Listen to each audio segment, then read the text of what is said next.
Hey guys, you're in a nutshell with me, Ina. A very interesting topic for this episode. Madalas ito lumuta ngayon sa mga conversations, lalo na pag nakakarinig tayo ngayon ng mga storya tungkol sa nawala na ng status, kasama ang buong pamilya. Naku, kailangan na ngayon ulit nila, lahat sila bumalik ng Pilipinas, pero nahihirapan kasi iniwan na raw ang buong buhay nila doon, no? Kaya nga lahat sila nandito na. So a common criticism that I would see even sometimes in my comment section is bakit naman kasi daw dinala pa yung buong pamilya ng hindi pa permanent resident. So that is what we are going to talk about today. To try, I don't know if there is really a single answer to this question actually. But we will try to discuss it, ayan, with Attorney Jake Aguilar, isa pong immigration lawyer, of course. His agency, JCA Law Office, is in Toronto, Canada. Okay. Toronto, Ontario, yeah. Okay, Attorney Jake, ayan yung tanong natin, Is it really a bad idea for a temporary resident to bring the entire family, obviously, paglilipat dito sa Canada? I'm guessing na tanong ka na niyan. Kapag meron nagkukonsulta sa'yo, perhaps na baka nasa Pilipinas pa, gusto pumunta dito, what do you usually say to this question? Answer pala. Usually, actually, yung nandito na, yung mga nakikita ko na ganyan ang sitwasyon, buong pamilya, tapos yun nga, problem kasi hindi pa nagiging PR, at even yung ano nila, yung mga work permit nila pa-expire na, and yun nga din, di ba, ang hirap maghanap ng extension kasi walang employer na gustong mag-apply ng LMIA. So yan yung common na experience ko. Marami yan. So pag nakikita ko nga sila, I can't help then but feel worried na rin. Kasi inisip ko kung ako yon, kasi syempre may pamilya din ako, diba? Parang kung ako yun, parang ano kayang gagawin ko? Parang malaking problem nga yun. And ramdam ko pag nakakausap ko sila, syempre nandun yung worry. Normal yun. But at the same time nga, yan, hindi natin sila masisisi na isang buong pamilya. Kasi sino bang ayaw nun? Sino bang ayaw na kasama mo yung buong pamilya mo, di ba?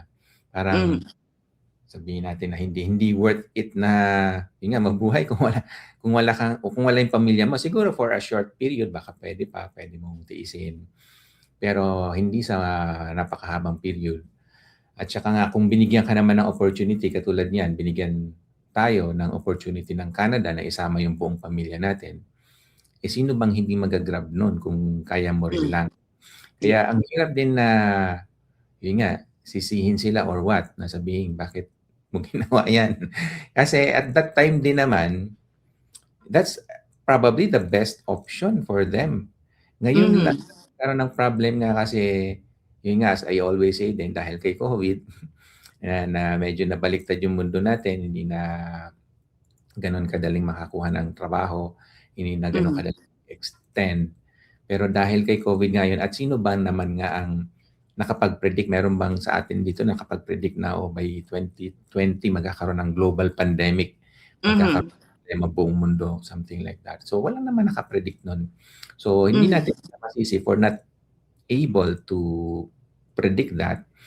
Pero at the same time din, sabi nga, expect the unexpected. May ganung kasabihan din, di ba? So parang so, ready din tayo dapat sa kahit hindi natin na-imagine pa na mangyayari.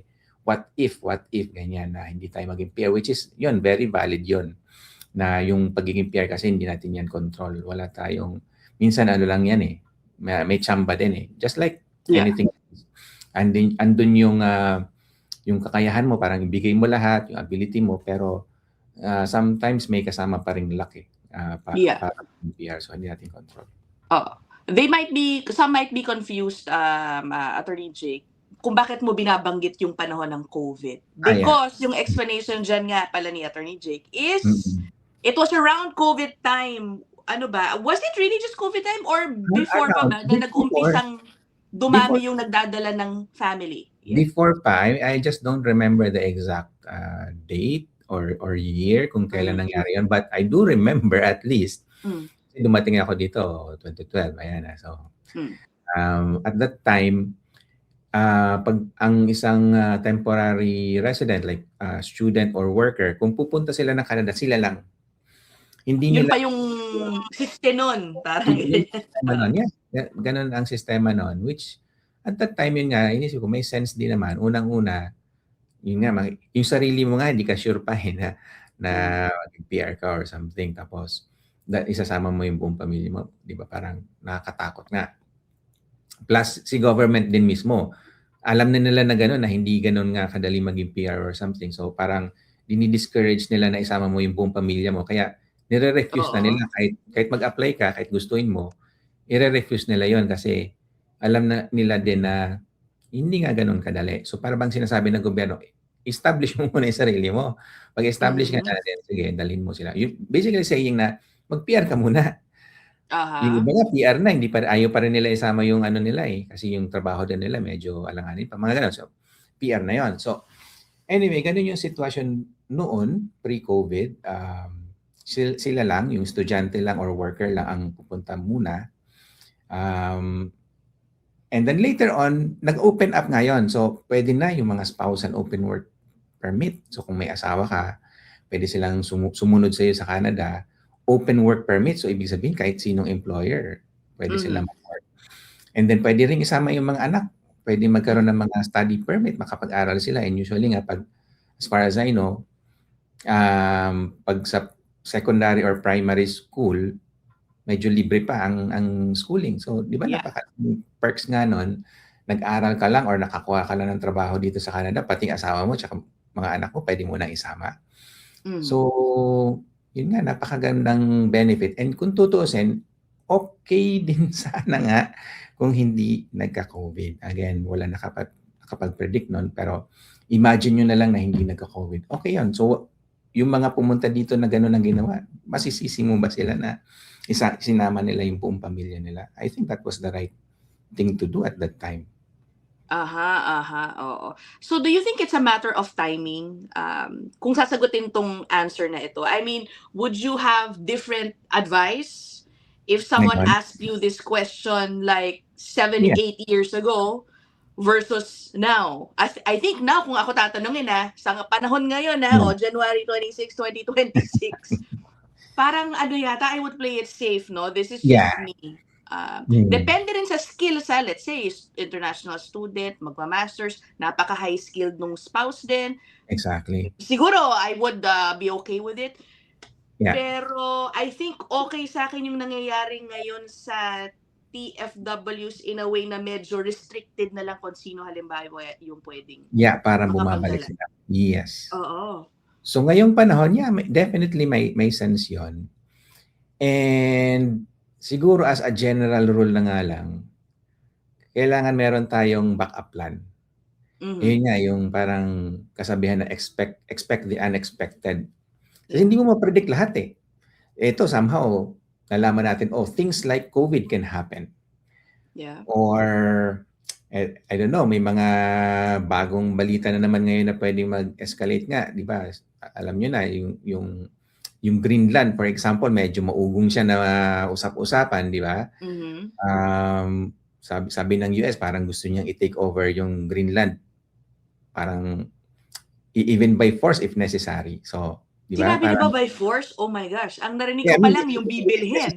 Yun ang sabi ni Trump. Pero anyway, medyo nag-de-escalate yun for now, at least for now. And from what we know, andyan lang siya, pwedeng magkaroon na naman ng bagong issue. So, yung mga ganyan, parang expect the unexpected. Ang tanong na lang, if hindi ka pa maging PR at a certain point after 5 years or so, kaya mo pa ba? Kaya pa ba ang makipagsapalaran dito sa Canada? Do you have enough savings? Do you have enough support from people, your friends, your family? Kaya mo pa ba? Or kung uuwi ka ba sa Pilipinas, paano, okay lang ba yan sa'yo? Mga ganun. Tanungin mo yung sarili mo. Kasi ikaw lang makakasagot yan. Iba-iba rin tayo ng sitwasyon. Siguro may mga tao kaya yon, pero most of us probably hindi. So yun yung tanong mo sa sarili mo. If hindi ka pa PR up to a certain point, ano yung plan B mo? Merong ka bang ganun? Kasi yung nakikita ko sa iba ngayon, parang they can't stay kasi wala nang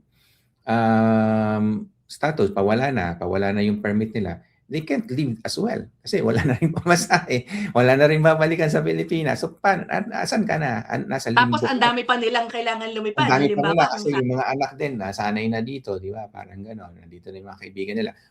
Matapos mong bunutin sa Pilipinas, andun yung mga kaibigan nila and so on, di ba? Parang, sige anak, simula ulit tayo sa Canada. And ngayon, nakapag-adjust sila. Sasabihin mo, teka lang, balik na naman pala tayo. So parang mahirap din, especially sa mga bata yon. Kaya mga adult, okay pa eh. Kaya pa nating pagdaanan yung mga ganyan. Pero sa mga bata, medyo mako-confuse sila, di ba? Oo. Ang napapansin ko guys, and Attorney Jake, yung kinukwento ko na situation, di ba? One difficulty, kaya parang alanganing umuwi yung mga may dala na yung family nila. Kasi nga, dala na nila yung family nila dito. Nasanay na yung kids. But then, pag nakikita mo yung ganyang sitwasyon, does it justify, a thought na dapat kasi hindi mo dinala? Or you can't also blame them. Kasi guys, alam nyo, I do not judge people for wanting to be with their family. Especially if the system allows it. Kasi nga pinayagan ng sistema. So I don't exactly blame them. They grabbed that opportunity. Sana lang talaga, syempre, dahil nga bit-bit nila yung buong family nila, alam nila yung risks. Yeah. Pero I would only not be too happy about it if naririnig ko na talaga, they're doing kung ano-ano na para lang makapag-extend kasi nga nilalaban nila yung family nila. No? Basta ako, as long as they're not violating any laws, they're doing things, applying for permits, extension na still within their rights, ibibigay ko na sa kanila yun. Kasi I can't help but think if this system was also existent before a long time ago, some of these people who are criticizing it, actually, baka ginawa nyo rin yun noon eh. Probably. Diba? I can't help but think that way, no? I think so. Yeah. But yeah, sinisisi mo ba? Like, would you say it's a bad decision? Kunyari, dumating na ngayon sa point na, naku, kailangan pala nilang umuwi. Ayun nga eh. So, unang-una, mahirap manisi, di ba, ng ibang tao kasi kanya-kanya naman din yan na preference nga. Tsaka, mahirap mag-judge eh, di ba? Pero totoo din na andun yung dalawang bagay na at one end, iniisip mo na parang, ang lakas ng loob nila na isama yung buong pamilya. Sa totoo lang, minsan ako napapaisip ng gano'n na kung ako siguro hindi ko gagawin yun, mga gano'n. Pero on the other hand naman, yun nga eh, kung binigyan ka ng ganong opportunity, tapos yun nga yung asawa mo, may opportunity siya na makapagtrabaho. Open work permit. So parang pwede na rin, i-consider mo yun eh, na at least dalawa kayong may trabaho, di ba? So, kaya nyo naman sigurong buhayin yung pamilya nyo, di ba? Mga ganun ba? So, again, hindi natin sila masisisi. Pero yun lang, hindi natin alam lahat ng pwedeng mangyari. Yun lang kasi no one knows what the future brings eh. We can only hope na yung future natin maganda, maayos, etc. Pero as we all know, every now and then merong bagay nga na nakakapagpagulo sa buhay natin. Nung siguro nung mga bata-bata pa tayo, ako naalala ko nung bata ako, hindi ako masyadong concerned sa mga, magkagera man kayo dyan, bahala kayo sa buhay niyo. Hindi naman ako apektado dyan. Pero ngayon, habang tumatanda tayo, nare-realize natin na yung pala yun, yung kunyari may kaguluhan sa ibang panig ng mundo, apektado pala tayo nun. Kasi ang hirap ng trabaho, parang ganon. So, apektado pala tayo, ganun pala yun. So, parang ngayon, ang dami na nating iniisip, hindi lang yung sarili natin, iniisip din natin na pagka pala nagkaroon ng gera, let's say sa Russia, Ukraine, yan, or sa Israel, apektado pala tayo doon. Yung mga bagay, pag nagkaroon pala ng US, Canada trade war, apektado pala tayo doon. So, ngayon lang natin nare-realize na ganun pala yan. And balikan ko lang yung point yung bringing spouses, for example, as a temporary resident. I think kaya siguro nainganyo din yung iba. Kasi it worked out for many people. Okay? na yung spouse na yung spouse na dinala, yun pa ang naging pathway nila to permanent residency. Marami po kasing ganyan nangyari, no? Oh, yeah. Marami. Oo.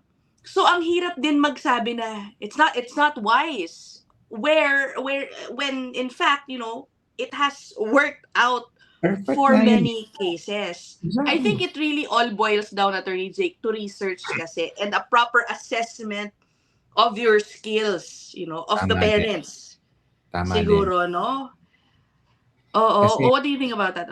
Yeah, sundan ko yung sinabi mo, no? Kasi, may mga clients kami ganyan na yung entry nila dito, yung isa estudyante, di ba? Tapos yung asawa nga, siya yung nagtatrabaho open work permit.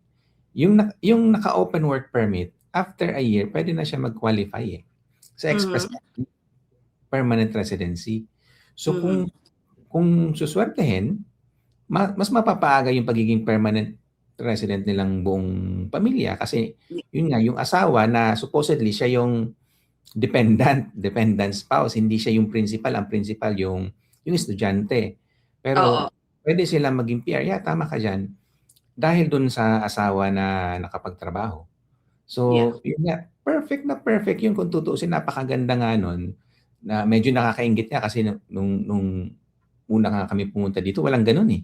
Sabi ko kung may ganun ngang mga policy noon, ang dali-dali lang sana pumunta ng Canada. Walang kahirap-hirap, buong pamilya kaya manandalhin.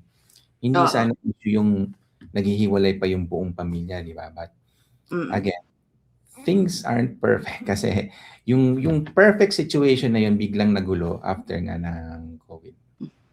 Oo. Tsaka guys, tulad ng sinabi ko kanina, I don't think I would advise it for many at this point in time. At this point, yeah. Oo. Kasi to begin with, naging limited na lang din kumbaga kung sino na lang ang makakapagdala ng family. Do you think that policy change restricting kung sino na lang ang makapagdadala ng asawa, for example, is an admission that there's something wrong with that policy na nagdadala? Kaya nila binago? Yeah. At saka kasi wala rin namang policy na perfect for all situations, di ba?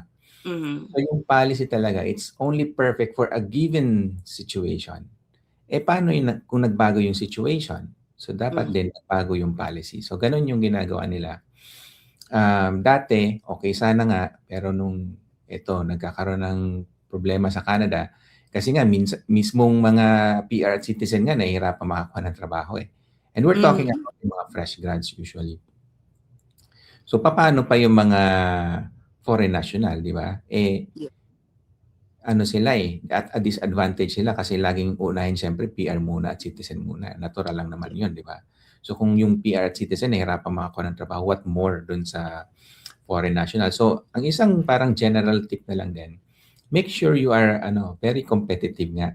Kasi anyway, pag punta natin dito sa Canada from the Philippines, medyo iba na yung game Ibang level na to, di ba? Parang nag-level up tayo ng game dito. Global ang Canada, di ba? It's recruiting people from all over the world, the best people all over the world, the most talented, the most skilled, etc. Tanungin mo sarili mo, kaya mo bang mag-compete sa ganong environment? Kasi nandito tayo sa ganong klaseng environment. So, ikaw lang din makakasagot nun. And kung the answer is yes, then yeah, go for it. Pero if not, i-ready mo muna yung sarili mo. Parang ganon. Think about bringing your entire family here. So, yun lang din. Yeah. Okay. Short but sweet ang ating episode. I'm not sure if I missed anything pa ba, mga naisip ko kaninang i-release ko. But yeah, obviously guys, it's case-to-case basis, di ba? Yung magiging sagot dito, depende yan sa parang risk tolerance, no? Yun, tama yan. Nung risk appetite. Primary applicant, right? Oo. Yun nga lang, kapag hindi maging successful, you have to accept it, right? You have to accept it. Ganoon talaga. Okay, so that is it. Guys, alam ko marami kayong magko-comment sa topic na ito. Ilagay nyo dyan sa comment section. Please be respectful, ha? Okay? Okay, so that is it. Attorney Jake, thank you so much. Salamat din, Nina. See you guys in the next one. Maraming salamat. Bye! Bye-bye. Hmm.